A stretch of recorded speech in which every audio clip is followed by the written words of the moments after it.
Good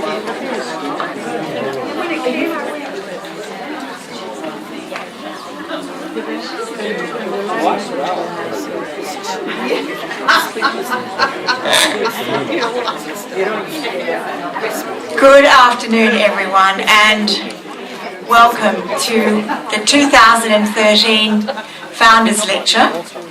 And I'm waving this smile around. Dr. Spitzer has made sure that everybody has a smile, so you can wave it around, you can feel good, take it home with you. We are enormously privileged this afternoon to have Dr. Peter Spitzer give our 2013 Founders Lecture. Poor Dr. Spitzer has driven up from the Southern Highlands, got into Sydney, had to contend with an accident at Central, a protest in Macquarie Street, no parking stations in Macquarie Street have now changed their minds and close at 7, and not a park to be had. If anyone needs a sense of humour this evening, it's Dr. Peter Spitzer. So, thank you for battling all of that travail. And instead of throwing up his hands and saying, "This is too hard, I'm out of here," he persevered, and he's with us this afternoon. As I said, I'm enormously privileged that Dr. Spitzer agreed to give our Founders Lecture. He's a GP, but he is so much more. He is the Medical Director and co-founder of the Humour Foundation charity dedicated to promoting the health benefits of humour. You've probably heard of the clown doctors. Well, that's Dr. Peter Spitzer. But he doesn't just work with children.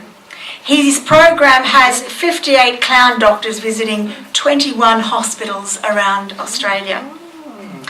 In 2000, Dr. Spitzer led a team of clown doctors to East Timor. His work and his healing and his brand of healing is international.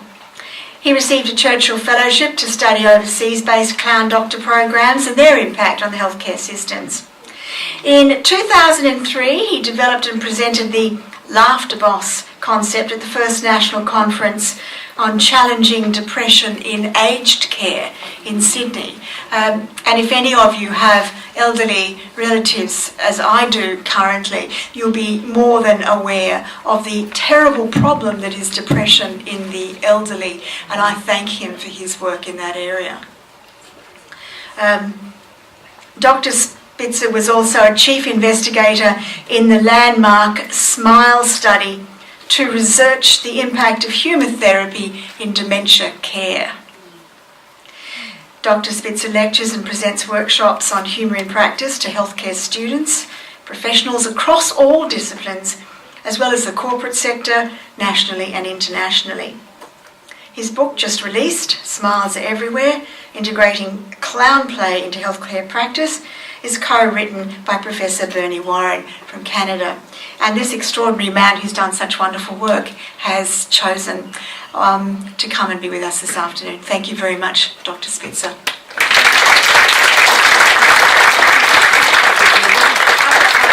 Thank you. I think it's time I took my coat off. Yes, please. But that's all.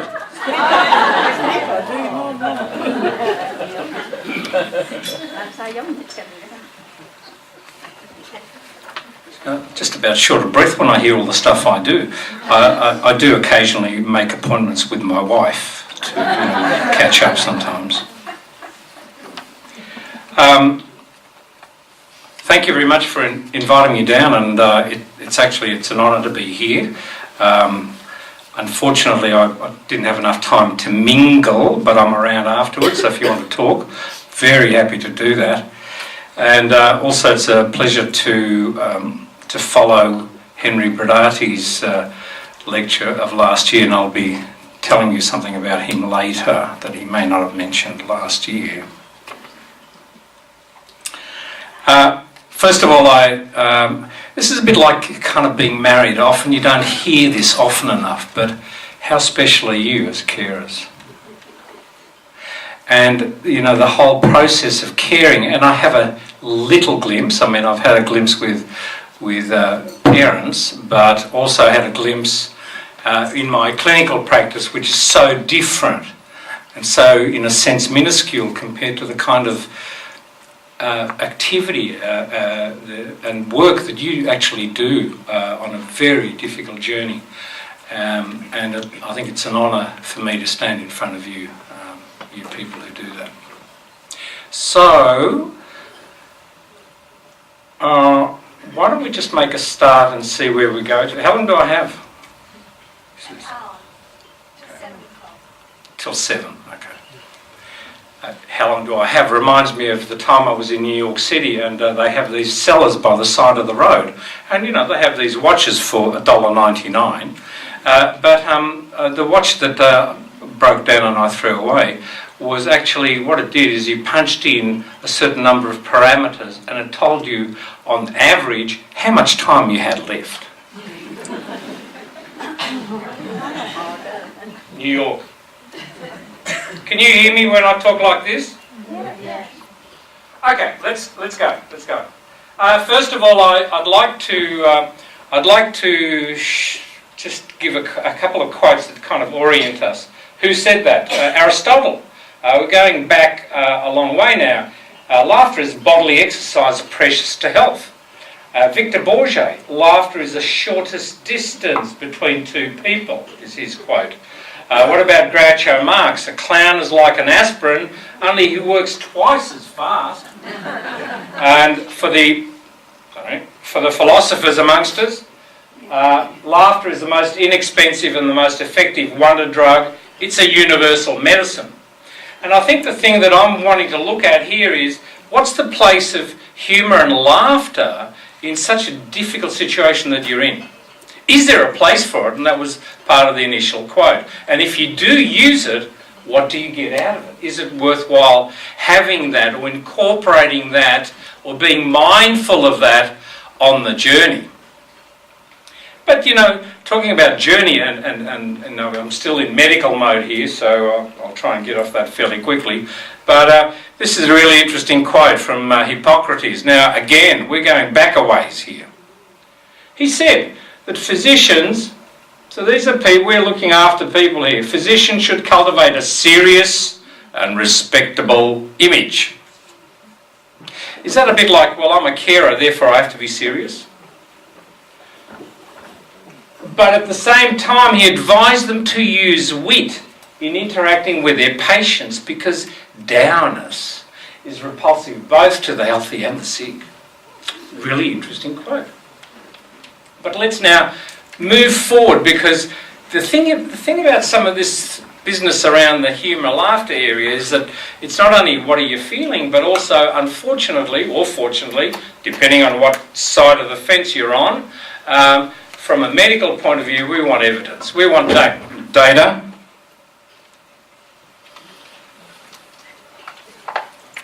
I'll just stand on that iPad, that'll fix it. Yeah. I got into such big troubles. I was doing a house call. First time I had done this house call. Lovely, lovely lady, 92. Things had happened, she couldn't come to the surgery. Widow, lives alone. And I came into the lounge room and we did the thing, and I knew the family. And I said, oh, Billy left his iPad behind. There was an iPad on the coffee table. Boy, did I cop it. Listen, Sonny Jim, this is my iPad. You know, what do you think? You're making certain assumptions here. Yes, I was. She set me straight. Connected to the world through her iPad. Fantastic. She was also doing a spot of shopping, but... So one of the things about all of this and the interest from the medical point of view, because if you make certain statements, you know, like laughter is the best medicine or laughing is good for you, where does that come from? And there is a study called psychoneuroimmunology, PNI, which is straight research. And what they do with that is they look at the evidence behind it, and I'll only show you one slide so you can relax. And one of the things about cortisol, we're talking about measurement of cortisol. Cortisol is a stress hormone in the body. And so I don't have to tell you anything about stress. You know stress. We all know stress. That's an outpouring of this hormone. that has negative impact on us, both physiologically and psychologically. But there's this outpouring. And so Burke and Tan were these researchers in the States, California. They were looking at this sort of work and they said, what's this about? Let's have a look. So they took two groups and they matched the groups. So everything was the same, except one group had mirthful laughter as part of their experience. And so what happened was, so on the vertical here, this is cortisol level. This is the change in cortisol level, reduction down, and then this is time. So what we've got is, see here, you've got your control group, the so-called control group. They don't do anything. You're just measuring their cortisol levels.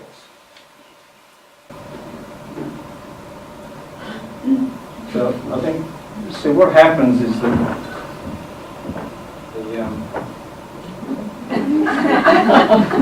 the laser pointer is in trouble here because it doesn't taste quite good.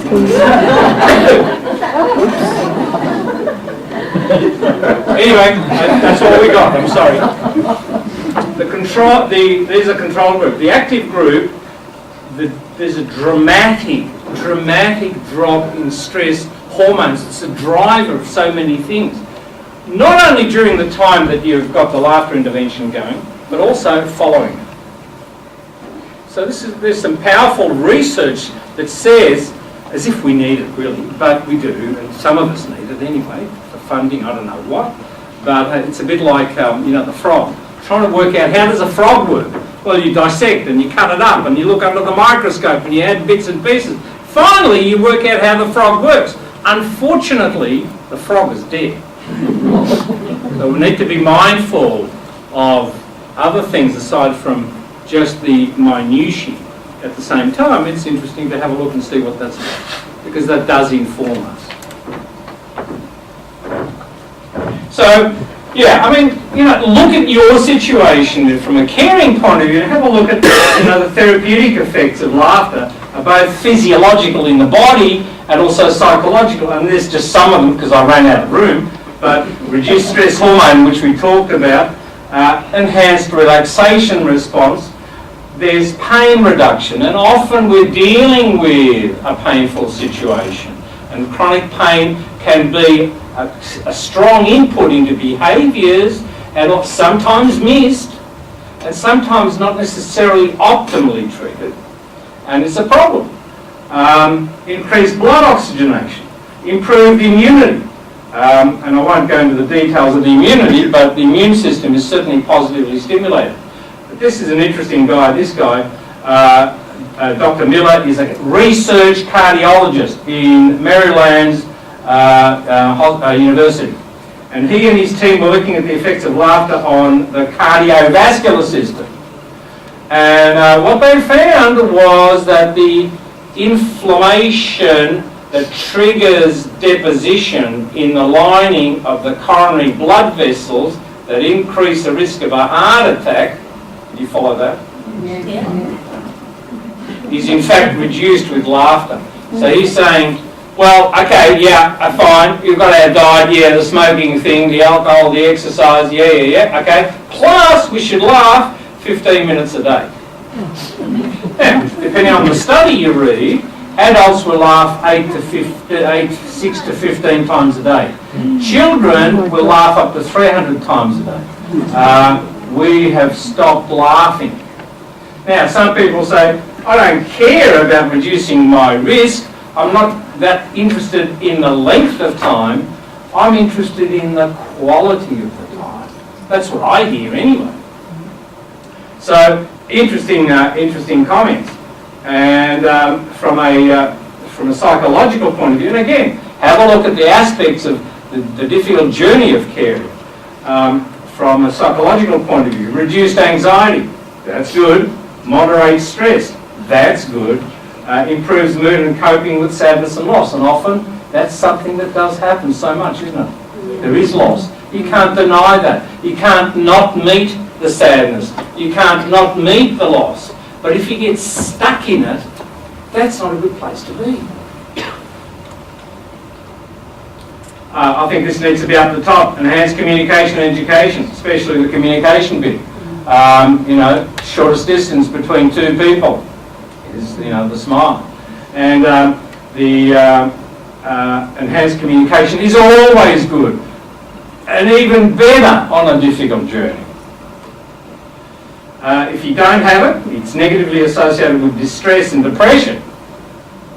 Enough depression and mood changes as it is. If you do have it, it's associated with creativity, emotional stability and self-esteem. So interesting comments there. And there's this particular association in the States called the Association for Applied and Therapeutic Humour. And, you know, they're saying humour doesn't replace things, it's an add-on. It's a valuable add-on that may promote health and wellness. It may enhance. So there's no guarantee. In fact, doing this laughter business, and I'll tell you something about your smile in a minute, is something that is added on to already good care. So we're not implying there's not good care. We're saying have good care. It's important to have good care. Now, take a look at this on the side, because you're not busy enough, that's why. But even in, you know, there's handbooks on humour in psychotherapy. There's books, this particular book is brain plasticity. You know, if you're doing the caring, yeah, to what extent, how strong are you? To what extent are you upright in the best possible place to give the care? Because how you are is going to determine what you give out, consciously or unconsciously. And so, how do I take care of myself? We all know that expression, don't we? Who cares for the carer? And so play is an important element. This is by Dr. Stuart Brown. How it shapes the brain, opens imagination, and invigorates the soul. And even in a difficult end of life or difficult life stage, who says, where's it written that you can't have that? I was at a conference and I talk about inspiration. I met a lady who is, she's got dementia. Early stage, she finished off her PhD and now she's travelling around the place lecturing on this as long as she can. Wow. Inspiration. So play is really interesting. We don't play enough. It's my job, especially with children, but with, you know, everyone, but to play in my clinical practice. What? Play? Yes, play. And the reason I want to play is, first of all, selfish, because when I play, I feel better. Secondly, when I'm playing, I get to know that part of the child that I wouldn't normally get to know. And the more I know about that child, the better I can connect with them and do the right thing. Not only that, it also it informs me about this and opens some doors that normally wouldn't be open. And also it informs me about relationships and families. So it's an important part of my day.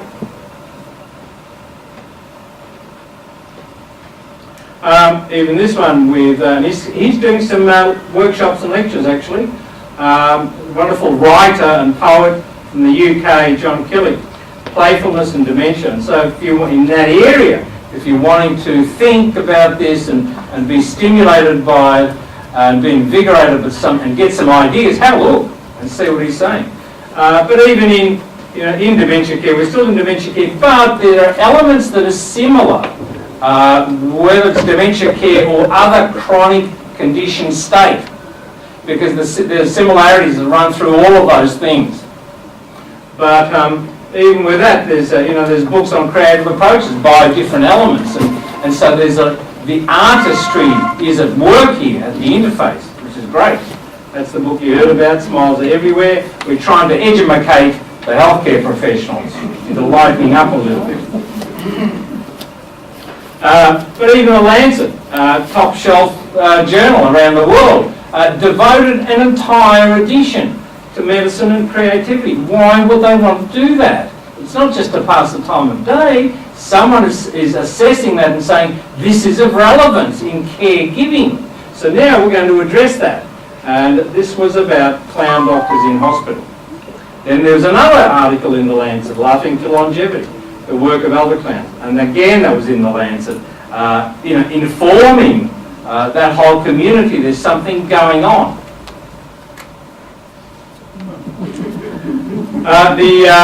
The Australian Journal of Dementia Care, this was the first edition, and so this is Al and Lathavos Sue, nurse, in the workplace there, and this is an article on the SMILE study. But I've just come away from the Art of Good Health and Wellbeing, which is about artistry and health. What's the relationship? What's the connection? What does that do? How does that feed us? What does that open up for us in a difficult setting? And so this just happened, and they're looking at all sorts of primary and acute care, community health, creative ageing, health promotion, education, research, etc. Wonderful array of people, both at the Art Gallery and the College of the Fine Arts over 3 days. I've got to stop going to these conferences because they're so exciting I get no sleep. You might know the person,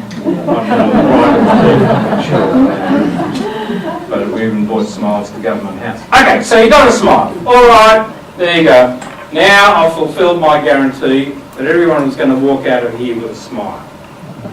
Okay?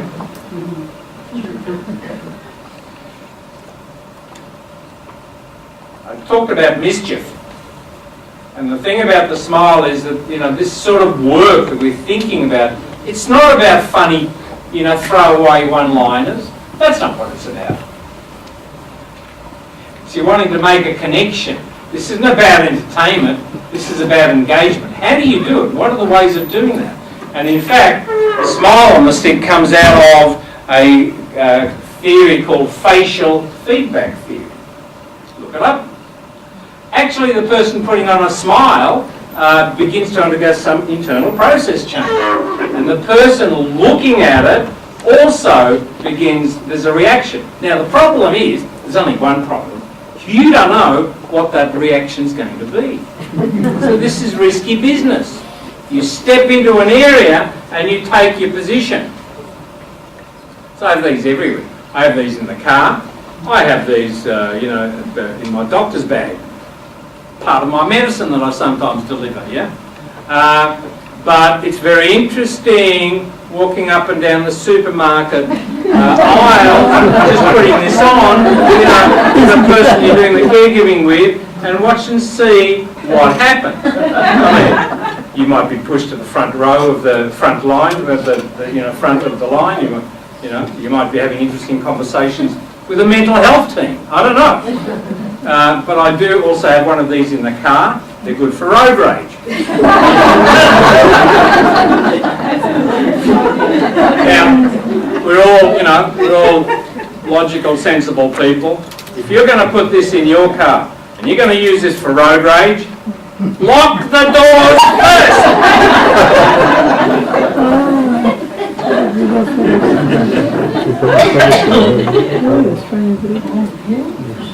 A lot of this sort of area that we're talking about goes to paediatrics as well, and in fact that's where we started our work.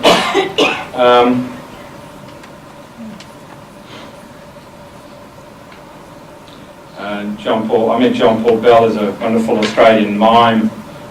Met in a squat in London that we were sharing when we were broke decades ago. We were sharing a squat in London with a wonderful, innovative, travelling circus troupe. That's where we made the connection. And we workshopped the idea of the art of medicine, the expression. What is it? Where is it? How do you get it? Does it have a place? And so the other thing is we've gotten so much, both of us, had gotten so much from our professions that we decided to make this a charity with a really conscious idea and sense of giving something back as opposed to making it a business. So we started, and we had great lessons in rejection. You want to do what? You're going to have clowns in my hospital? What are you going to do to my patients? So that was 16 years ago, and well, you know, they let us start in Sydney Children's. That was our birthing hospital. We worked the corridors, the foyer, and they let us into outpatients. Well, now we go everywhere. I mean, we even visit intensive care.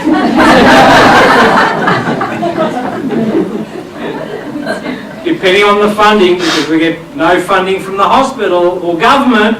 Hello, government. We're there up to 4 days a week. It's the court jester in a very serious situation. When you look at, and the thing about being silly is silly is an interesting word. Selig is where it comes from. It's an ancient Germanic word, S-E-L-I-G. The literal translation is the blessed fool. When kings and queens held court and attended to serious matters of state, who did they employ to keep the balance? It was the court jester. And so the sense about this was to have the court jester in a very serious situation. You know the commonest comment we get now? Why aren't you people here more often? Interesting. Interesting comment. So there's a bunch of us. We wear white coats. I think we're a bit slow. We're the only people left in the hospital system that do wear white coats. But anyway, and they've got appliques and they're colourful, and we've got the schnozzers, and we've got magic hiding places for things, and you know, we'll do all manner of activities because this isn't about entertainment. This is about engagement and connection with the child, with the family, with the staff, with the entire environment. And so doctors and nurses do ward rounds and look at what's wrong, and we do clown rounds, and we look at what's right. And together we work in a partnership to help the person on the journey, whatever that is.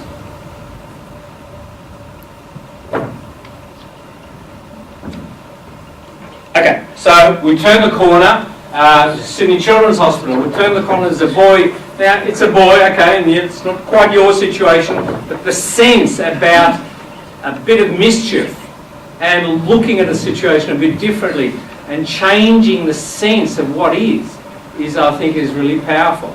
And certainly is a powerful signal to me. The boy, 8-year-old boy, being wheeled by the wardsman, parents in tow, and the feeling around the bed was not good. We stopped them. We weren't prepared to let that feeling go by us without doing something, interacting with them. So we stopped them. Where are you going? We asked the boy, who was very flat. He said he's going to theatre. My partner turned to the boy. I said, this is great. I'll get the drinks. My partner will get the popcorn. We'll get front row seats. Doesn't matter what's on. We'll have a lot of fun. He had to now correct us and say, it's not that kind of theatre I'm going to. Now, think about this boy's journey. 8 years old, previously well from out west. Stuff started happening. Think about his journey. Okay, now I'm here, not going to go to the doctor, have some tests, cancer of the kidney. So now, he's not understanding this, but he's understanding the signals he's getting from everyone, including his distraught parents.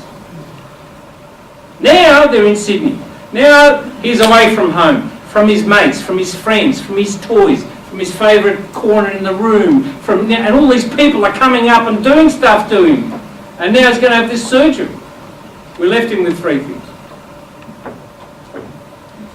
Here it is. Smile on the stick. Now, when he was first going to go through the doors into the operating suite, and the nurses are there, he was going to put this on to see if they noticed anything.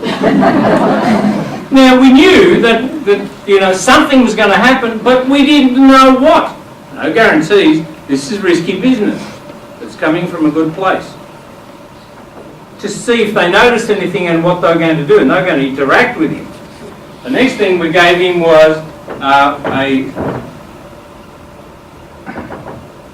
foam nose. It was in the dressing, and we probably checked with him and his parents when we opened it up that there was no green stuff inside there. So very mindful of infection control. And when the anaesthetists came, and they have a lot of gas and drugs around them, so he was going to roll his eyes around to see if the anaesthetist noticed anything. And finally, because we're cheap, we left him with a 20-cent piece, which he slipped under the sheet. He knew the surgeon, and when the surgeon came, and it was the right time, he was going to get the 20 cents and he was going to slip it to the surgeon to bribe the surgeon with a 20-cent piece to make sure he did a really excellent job. Now that boy turned. He shifted out of the place of being reactive to the normal part of him. And when the parents saw that, they lightened up a bit as well. And they needed that so much. We heard that the surgery went really, really well. And the feeling and the mood in the operating suite was uplifted for the rest of the day because of that boy. What happened? There's this powerful shift and change that came with a piece of cardboard and a tongue depressor, because we're cheap, and a foam nose and a 20 cent. I never got the 20 cents back either. To me, that's a powerful possibility. And part of that is to shift outside of a normal square of functioning. And often we all do that. And that's part of the reason why it's important for me to play, because otherwise I just sink into my usual pattern. Yeah, well, I'm interested in stepping out of that on a regular basis. What do I see? I don't know, but I won't know that until I step out. So, the next time you're up the street, by yourself, with your friends, with the person you're caring for, I've got some extra, if you're really desperate, I do have some extra smiles. Pop them on and just walk down. Take a risk and just pop these on and see what happens. I'd be interested to hear that.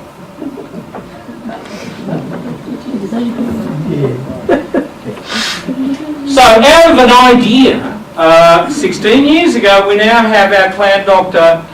This is a staff member. She's having a CAT scan. We do have a mobile CAT scanner, so if anyone needs a quick CAT scan later, these are just my mates. That's Chicken Little and his little brother.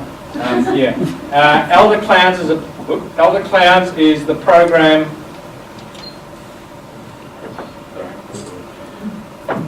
Is the program we've developed to go into aged care and dementia care. Who said that, where's it written that only kids can play and have fun? Who said that? And that's where our challenging point is. Why should kids have all the fun? What if you have fun in the way that's possible given your context? What would that be like? And the thing about having fun is that you don't give away the care that you're giving. You don't give away the excellence of that and the need for that. It's there. It's in place. It's assumed. Now we've got this in place, and as I said, you're not busy enough. Now we're going to do this other stuff.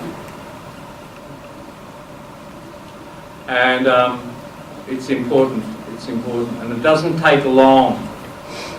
And you're looking for opportunities and possibilities. I mean, there can be problems. I mean, I was looking after a boy who had an acute middle ear problem, and he was there with his mum. And we did the stuff and did the play, which is a really good distraction for the pain he was having. Anyway, he had to come back the following week. He came back, his mum was there, and three of his other friends were there. And I said, what happened? He said, Dr. Peter, that thing you did last week was so fun, I brought my friends. So we had a little play.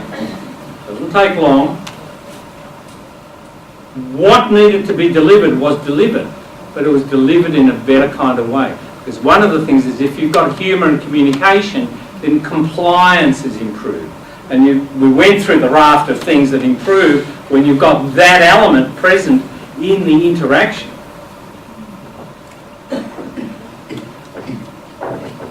Anyway, so that was, yeah, that's Richard, and he's got Chicken Little there.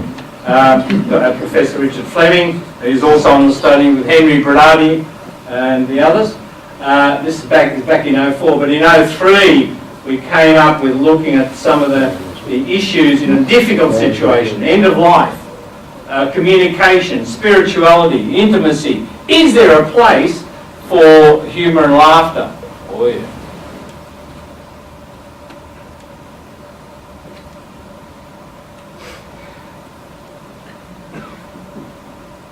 The laughter boss is a position that is in care staff, but this position is also available for carers. So there's training for that, but absolutely available for carers. What was interesting is I haven't done any work with you, but I've done stuff with carers through the Leukemia Foundation, and they were wonderful. They had events, lectures, workshops on weekends, and they had all manner of specialists and people coming, which was really great. And one of the workshops was for the carer and the person with the leukemia to come together and to do the workshop. And it was gorgeous because it wasn't something you just took home and said, now listen, it's 3:10, you've got to laugh. They had both gone through a process that opened the door to some fun, some mischief and some lightness, which was palpable feeling. So it is about not giving up on the important things that you're doing as a carer, but rather learning, oh okay, what is this? How do I open that side of me when I don't feel like doing that?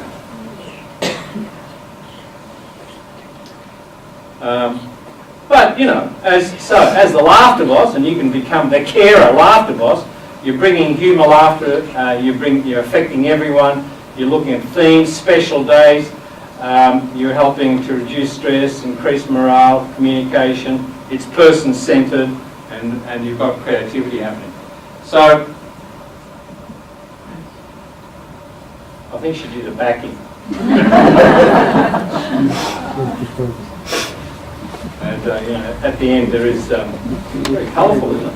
And at the end there's a graduation photograph. And everyone that does that course with us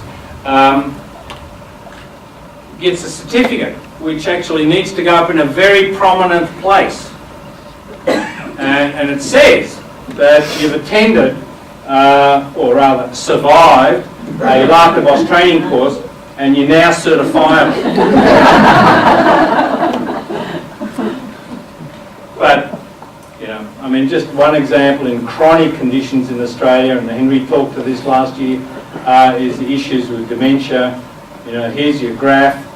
This is general population of Australia from up to 2050.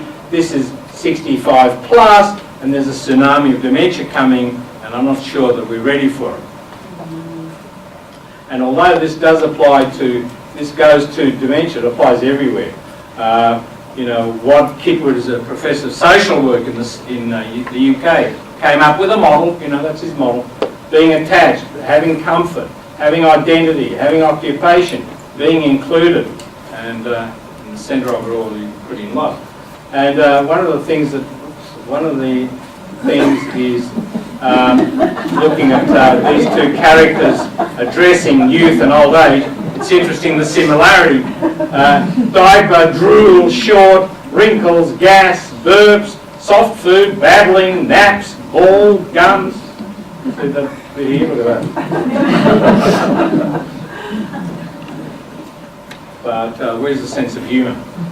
And one of the things as far as caregiving and the psychosocial things, so I'm not talking about the medical aspects, but more the other side of this journey, the caregiving, the psychosocial. So there's an interesting collection of therapies around the place. This is a very old slide. Now we can add humour therapy. One of the things about this is, for a lot of people, is they're curious about this and they're saying, well, which works? Which works better? And so slowly there's some research, and that's where the research comes in. Because if you're going to do something, you want to have a sense of, okay, this is a good thing to do because I'm informed about that. I've got something behind me that backs this work up. And I can go to that and learn about that and do it. But 2009, I went across to Henry Bradati's office. So he's nationally and internationally recognised as psychogeriatrician and researcher and the head of the Dementia Collaborative Research Centre at the University of New South Wales. And I went to him with an idea, a proposal. I said, Henry, here's this humour business, we need to look at it. And in fact, there's been no research on it. So he got interested. Silly man. He got excited. We got the team together, put a proposal, and we put it into the NHMRC, peak body in Australia, critical. So now at this stage, the grant application has just gone in. He's taken me aside and said, listen, Spitzer, why don't you settle down a bit? I'm telling you that not everyone gets the grant on the first application. I don't want you to get upset or disappointed. We'll just tweak it, we'll work it again, We got it on the first round. One of the comments was, important study, must fund. So this has now become a world first in terms of the duration and the depth of it, looking at the benefits of humour in a very difficult end-of-life situation. So this is Sydney multi-site intervention of laughter bosses and elder clowns. That's SMILE. It's a randomised controlled trial of humour therapy in residential care, and it went for 3 years. The laughter bosses we've talked about, so these are people that are trained to deliver humour, and elder clowns are the performer. So this is the art, this is the artistry, this is artistic endeavour, working alongside and with and partnering all the other elements. And it's just gorgeous. It works. It's as simple as that. It works. So there was so this is, we're done now, but this is the partnership, exploring funny bone potential. You don't want to know about this stuff. But what it was it was a clustered randomised design, if you want to know, in 36 facilities, a total of 400 residents, and it was the performer working with the healthcare worker, working together in partnership to bring all this stuff across. And so this is just one of the papers, it's a protocol paper. This was the International Psychogeriatrics last year, looking at how this was set up and delivering it. But it's interesting, because the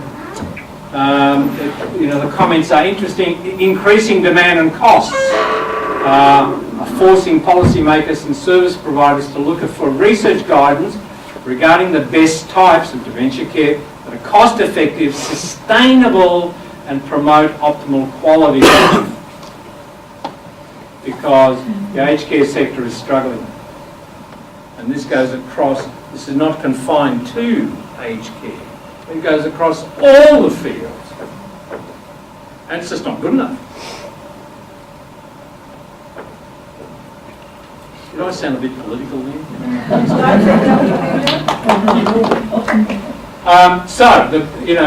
We're talking about non-pharmacological intervention, goodness gracious, with the potential to improve mood and quality of life. So we were looking there to examine the effects. What are the effects? Looking at quality of life, social engagement, agitation. This is another one. This was a British Medical Journal. So this was published again late last year. Sydney multi-site looking at that, and what's interesting as we get older, one of the things that's found out, and this includes dementia, is one of the last things to go is the appreciation of a sense of humour. Well, if that's locked within us, who's opening that up? How do we open that up to allow that to be present amongst everything else? Not to say ignore the other stuff, or ignore the pain, or ignore the fear, or ignore the sadness, but have it present. Where we live is, there's a wonderful palliative care home team. They're fantastic, truly inspirational. And so we do house calls. And so, which is the best place to be, if it's possible, at home. And you know, there's all sorts of stuff that happens, anger and shouting and crying and hugging, and also laughing. And you think, what? How can you laugh at the end of life? Well, hello, excuse me, the person isn't dead yet. Who's paying attention to that other part? And when there's laughter present, interestingly enough, after the death, talking with family members, spontaneous, yeah? It's like they talk about the value of being together with their loved one and being able to laugh together. The value of that. It's powerful. So, yeah, you know, laughing, well, okay, there's dementia, but this applies across.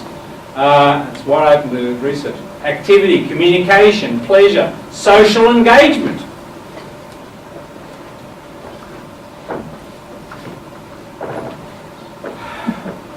We measured happiness with a behaviour engagement and affect measure, BEAM measure. And so the red is the active group, and the control group, where there's no intervention, is the other. And they're both up and said, hello, you don't need a humour, look at this one's up. Yes, because it was coming up to Melbourne Cup Day, and so everything was getting dressed up and, you know, stuff around. There was a buzz in the place. Maybe that's what it says. We need more activity. So they both went up, and then they both crashed down. Hello, what happened? Oh, following that there was an outbreak of diarrhoea. Well, and it wasn't anything we did, you know. Well, I don't know where you're coming from. If you've got acute gastro, you're not happy, you know. Just, there's no happiness with that. Unless you've got a serious case of constipation, you know, in which case, justify. It settled, and there was a secondary outbreak, and then happiness continued. So this is the active group. Huge difference.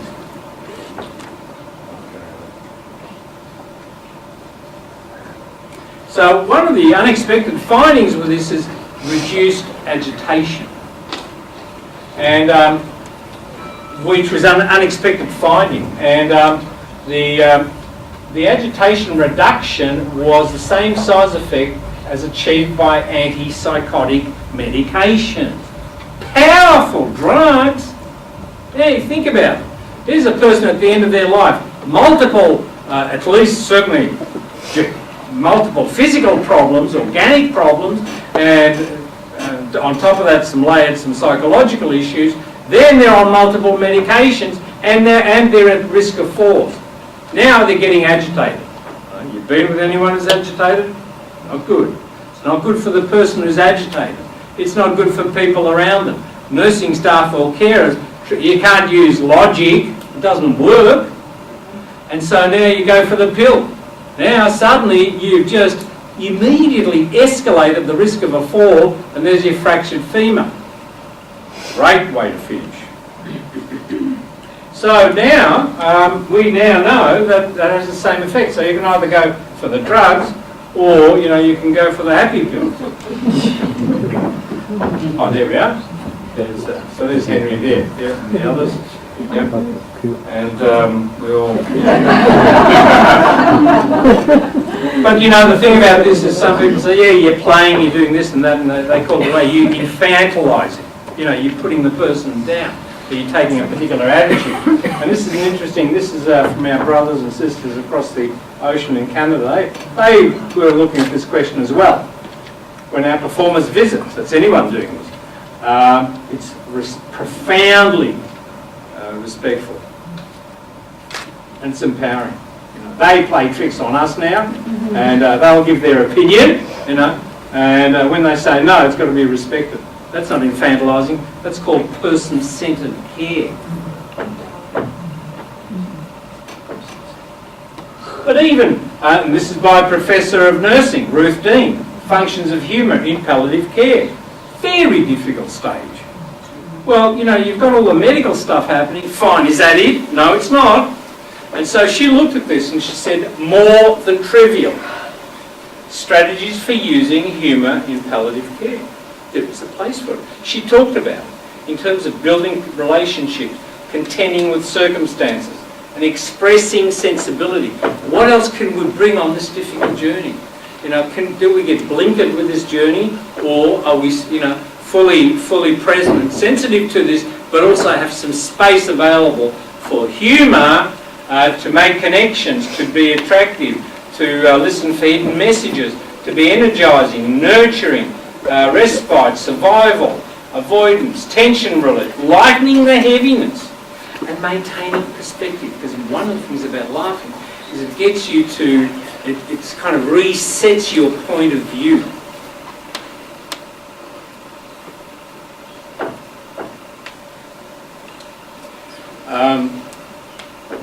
And so this is, I won't stay on this, but this is a paper that was looking at children, but and the research needs to happen to look at in terms of caregiving.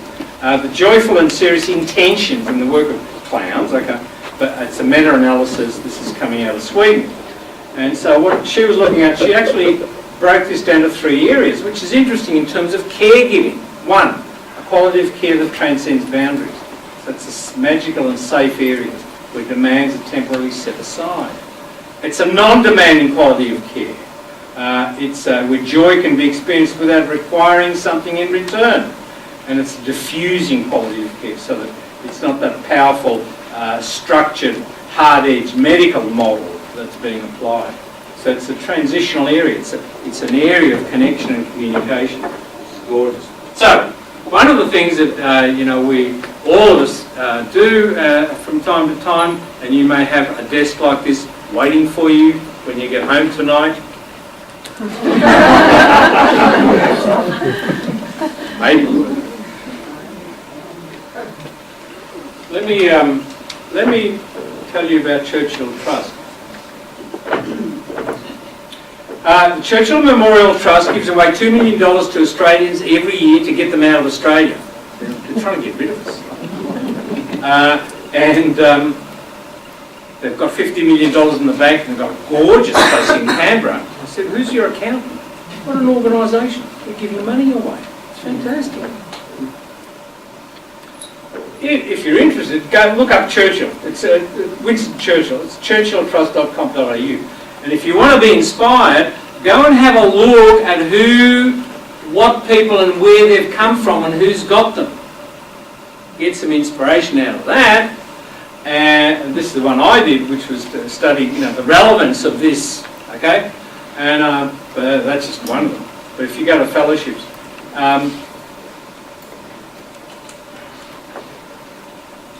There's I mean, for instance, I'll just pick this out. There's Alzheimer's in Europe, so living with dementia, policies, ethics, research, conferences, news, publications. And so they're looking at creating a platform. Well, you know, you're doing your caregiving? Yeah, okay. Because you're not busy enough. How are we doing? What if? You know, pose a question. I don't know, but start looking and pose a question. And so if there is, you know, this is so important. What you do is so important. And it's not properly fully understood. And to find its place. And so that, you know, and if you're going to go to government with stuff, they'll say, oh yeah, well that's, yeah, okay, fine, you know. Where's your data? And so that, you know, if you're interested in this, as I said, because you're not busy enough, what are your ideas in terms of caregiving? What do you do? What's happening here locally? What's happening overseas? Churchill Trust, you saw the paperwork before. You want to apply? You ready? 2 pages long. 2 pages. You're not allowed to write in between the lines, and you can't add any pages to it. And they will pay for everything, your airfare, per diem, your hotel accommodation. your food, your transfers, your transport. You want to go to a conference? They'll pay for that. Wow. So, if you're saying, okay, something's on, I'm going to visit 2 or 3 places and meet some, okay, I'm out for 2 weeks. Yeah, you can't go? Really? Is that really truly the case that you can't go? And that may be the case. Or you might say, just a minute, let me arrange our circumstances so that I can go. And see what I can give. And see what I can bring back. That advances the work. So you saw this. A little bit of mischief is very important. Just music is so important. I mean, have a look at the expression. Who says you can't find a smile? And, this is not necessarily going to make the front page of the newspaper, but it's the quality, it's the journey, yeah? This is sunny. We like to take photography. I think is really important because there's all their past photographs, and there may not be a lot into the future. But what about in the present?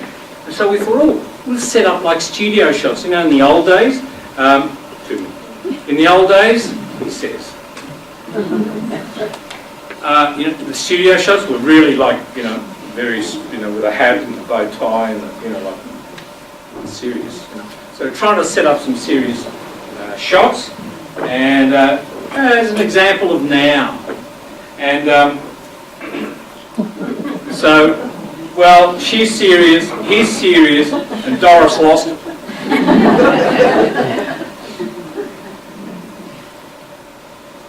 This photograph, as we did for everyone, printed in colour, put into an A4 frame, and put somewhere obvious. Family came and said, "What are you guys doing here?" This is great. Started conversations, discussions, memories, all manner of things that opened up from being silly enough to take a photograph.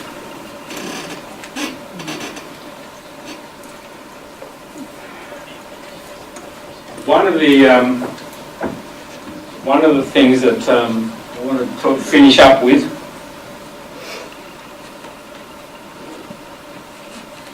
by the way, we do have a working group in the Southern Highlands. You have to be 75 years of old or over, and it's a sweatshop, and these women, most of them, are very talented, make little finger puppets for us, which we then give to the clown doctors all around Australia, which they give to children. And so here's someone sitting in barrel making an impact, and it's just a beautiful thing. Although, occasionally I'll turn up and say, "What? You only made 650 finger puppets this week? What do you think, you're on holidays?" Let's get to work. Beautiful, beautiful. It's finding a place in the mischief. Okay, I'll finish up with this, which won't take more than 35 minutes. Have a look at this because you can use it. This is an ultimate stress test. It gives you an idea of where you are and what's going on. It's simple, rapid, effective. There's going to be a picture of 2 dolphins. If you're stress-free, they're pretty much identical. But with stress, you've got the vigilance is out, and eye muscles of accommodation are affected a bit differently. And so, if there's anything significantly different, let's just let you know. This thing can use it, it's very good. So why don't we do this together? So you've got to sit upright, and on the count of 3, we'll just do a practice. Right? On the count of 3, you've got to take a long, deep breath, but you've got to make a sound. So you've got to go, okay, so all right, on the count of 3, here we go. 1, 2, 3.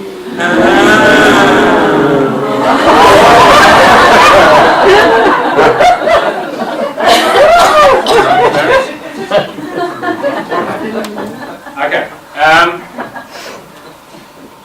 Anything out of the ordinary? We've got to take things a bit easier. Okay, we ready? On the count of 3. 1, 2, 3.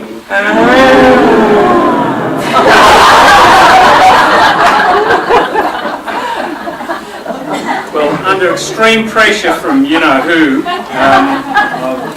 we have time for questions? I've got one question. One question. One question. give it a long answer, though. If you give it a long answer, the question is why? Why what? Why did you get into this? Yeah, no, it's a lecture. No, while I was doing medicine, I was also doing performing arts just to keep my balance, and I had a foot in each camp.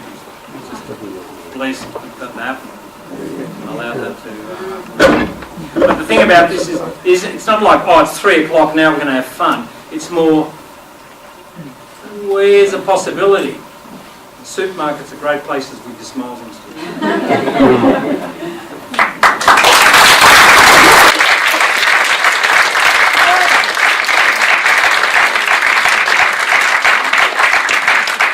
What can you say to that?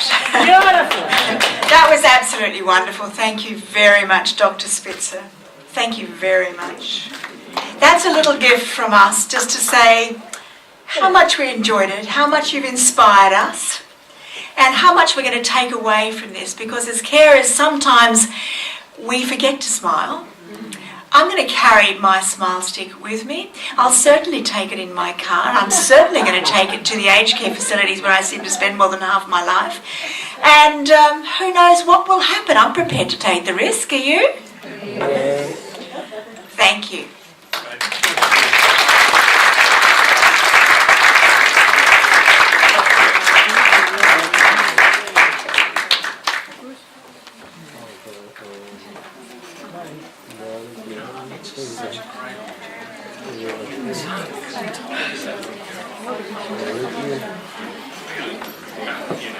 You're going? You're not going yet?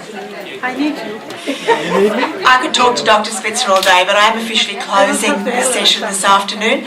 Thank you all very much for coming, and we look forward to seeing you again next year. Take your smiles with you. There's more smiles if you want. Beautiful.